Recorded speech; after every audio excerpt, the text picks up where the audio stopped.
Naging kargador ng dumating sa Canada. Ngayon, isa na pong Executive Vice President sa isang financial investment company ang isang Pinoy sa Alberta.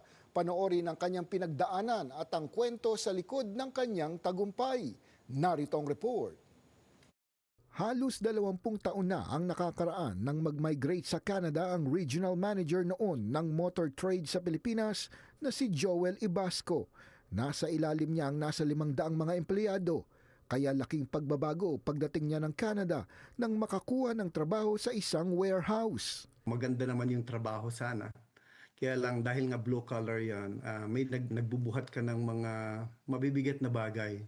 No? So yun ang pinakamahirap. Parang kargador ka ba? Kasama, yun ang challenging doon na yung ganong buhay. So dati ikaw yung nagmamando lang sa Pilipinas, ngayon ikaw na yung gumagawa ng ganito. Nagtrabaho din si Joel bilang sandblaster at forklift driver. Sa Philippines may magandang buhay kami, may dalawang maid kami, may sarili kaming bahay, may sakyan naman kami, magandang career. Bakit nga ba kami nandito? Tapos yun, mahirap tanggapin. Pero nagbagoan niya ang lahat nang siya'y maging accountant sa isang construction company. Nag-aral, nag-training at naging broker sa financial investment. Pumunta kami sa Canada to have a better life. Pero hindi yun ang nangyari at first, mga first 4 years namin. Sub-sub talaga kami. Nahirapan talaga kami.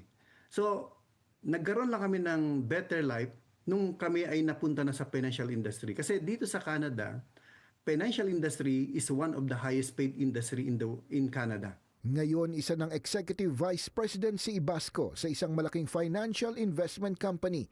Ito na rin ang naging propesyon ng asawang si Olive na dati ring financial advisor sa Pilipinas. Marami na kaming naprotektahan ng mga Canadians at magkaroon ng plans. Over 1,500 plans na at marami na ang nagkaroon ng peace of mind dahil meron na silang plans para sa family nila. Pangunahin sa kanilang inaalok ang life insurance. Mahalagaan nila ito sa mga nais masiguro ang pinansyal ng kanilang pamilya. Can you imagine something happen sa'yo pag padre de pamilya ka? Pag nawala ka, meron kang may iwan 500,000. Let's say assuming 500,000 may iwan mo sa pamilya mo or 1 million na may iwan mo sa pamilya mo.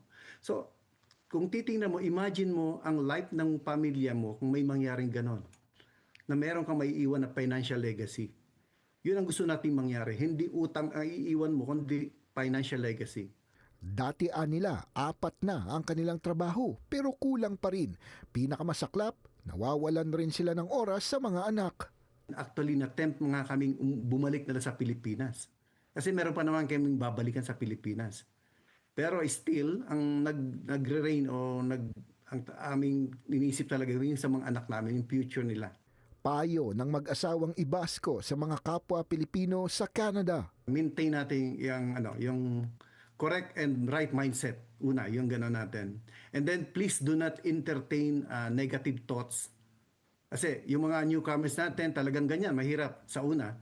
So just be grateful always because if you're not grateful, you will not become successful. So kailangan talaga hard work pero God's work kailangan din. Ang common struggles dito is about money.